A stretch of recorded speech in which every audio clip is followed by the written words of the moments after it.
चलिए आज हमारे पास जो स्रोत हैं उन पर विस्तार से बात करते हैं। विषय है भारत और पाकिस्तान के बीच हुए युद्धों का, मतलब 1947 से लेकर आप समझ लीजिए आज 2025 तक की जो स्थिति है उसका एक पूरा अवलोकन। हमारी कोशिश रहेगी कि इन स्रोतों से ये समझें कि आखिर ये लड़ाइयाँ हुई क्यों, क्या मुख्य घटनाएं थीं, क्या नतीजे निकले और इनका असर वो आज तक क्यों है। बिल्कुल।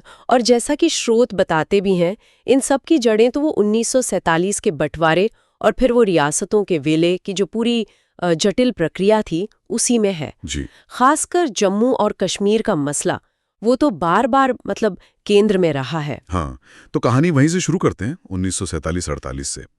पहला कश्मीर युद्ध जिसे कहते हैं। जम्मू और कश्मीर के महाराजा ने तो पहले सोचा कि तटस्थ रहें, जी पर जब पाकिस्तान समर्थित कबायली हमलावर आ गए तब उन्होंने भारत में विलय का फैसला किया। हाँ, और जैसे ही वो विलय पत्र साइन हुआ, भारत ने अपनी सेना भेज दी। लड़ाई फिर वो 48 तक चलती रही। फिर जनवरी 1949 में यूएन के दखल से युद्ध विराम हुआ। अच्छा। पर नतीजा ये निकला कि रियासत बंट गई। स्रोत यही कहते हैं कि करीब 2/3 हिस्सा, जिसमें जम्मू, लद्दाख और कश्मीर घाटी का ज्यादातर इलाका है, वो भारत के पास रहा और बाकी का 1/3 वो पाकिस्तान के नियंत्रण में चला गया, जिसे आज वो आज़ाद जम्मू और कश्मीर और गिलगित बल्तिस्तान कहते हैं। तो यहीं से कश्मीर विवाद की आधिकारिक शुरुआत हो गई। बिल्कुल बिना किसी निर्णायक जीत के।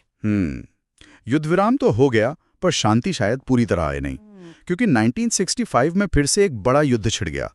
इस बार सुनने में आया कि पाकिस्तान का ऑपरेशन जिब्राल्टर वजह था, कश्मीर में घुसपैठ करके विद्रोह भड़काने की कोशिश। हाँ, सही कहा, वही प्लान था।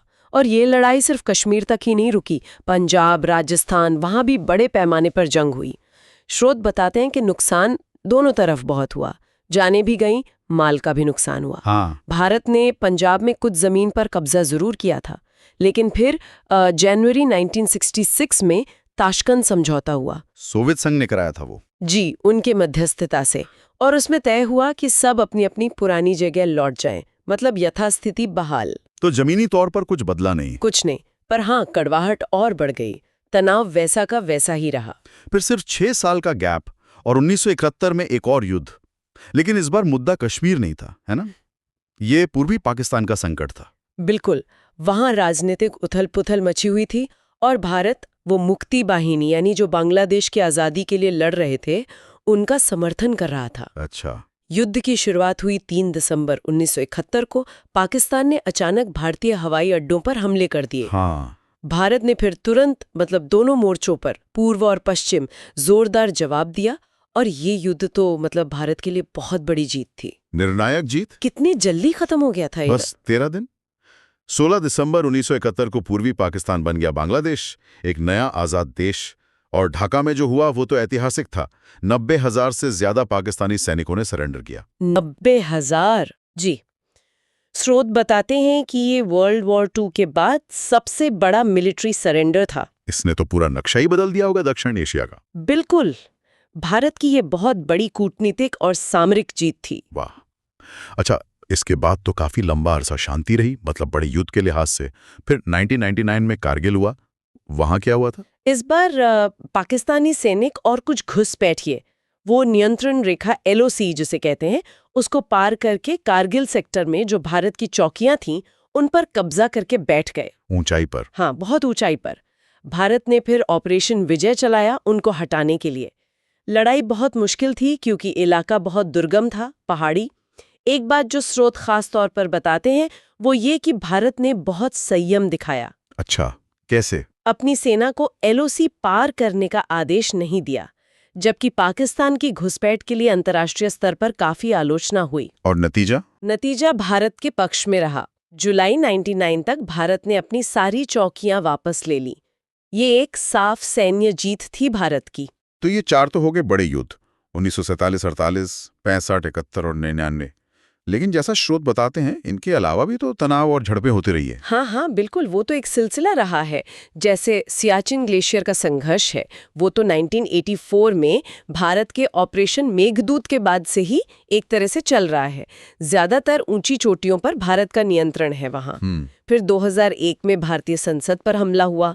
उसके बाद तो हालात इतने बिगड़े कि दोनों देश युद्ध के बिल्कुल कगार पर आ गए थे। हाँ, वो याद है। और अभी हाल के सालों में देखें तो 2016 का उरी हमला, फिर 2019 का पुलवामा। और उनके जवाब में भारत ने फिर वो सर्जिकल स्ट्राइक और बालाकोट एयर स्ट्राइक की। जी, तो तनाव लगातार बना ही रहा है। तो अगर आज की स्थिति देखें 2025 में, तो स्रोत क्या कह रहे हैं? क्या कुछ बेहतरी है? देखिए, स्रोत तो यही बताते हैं कि रिश्ते अब भी तनावपूर्ण ही है, दुर्भाग्य से। नियंत्रण रेखा पर वो छोटी मोटी झड़पें, सीज फायर का उल्लंघन, ये सब चलता रहता है। और दोनों देशों के पास बड़ी सेनाएं हैं, परमाणु हथियार भी हैं, तो ये स्थिति को और गंभीर बना देता है। कूटनीतिक बातचीत की कोशिशें होती हैं। हाँ, कोशिशें तो होती हैं, पर कोई बड़ी सफलता मिली हो ऐसा स्रोतों से लगता नहीं है। ये दिखाता है कि इतने युद्ध हो गए, इतनी झड़पें हो गईं, लेकिन जो असल मुद्दे थे, खासकर कश्मीर वाला, वो अभी भी अनसुलझे हैं। सही बात है। और वही तनाव की वजह बने हुए हैं। तो कुल मिलाकर आज के स्रोतों से यही बात सामने आती है कि भारत पाकिस्तान के बीच संघर्ष का इतिहास बहुत लंबा और काफी उलझा हुआ रहा है। कश्मीर बार बार केंद्र में रहा, लेकिन 1971 जैसे युद्ध ने भूगोल और राजनीति दोनों को बदल कर रख दिया। बिल्कुल, और यहाँ एक बात सोचने के लिए छोड़ जाते हम, इतने सारे युद्धों का इतिहास देखने के बाद और आज दोनों देशों के पास परमाणु हथियार भी हैं, इसको ध्यान में रखते हुए भविष्य में इनके टकराव की शक्ल क्या हो सकती है, या फिर क्या कूटनीति से कोई रास्ता निकलेगा, ये एक बहुत बड़ा सवाल है जिस पे शायद आगे भी हमें सोचते रहना होगा।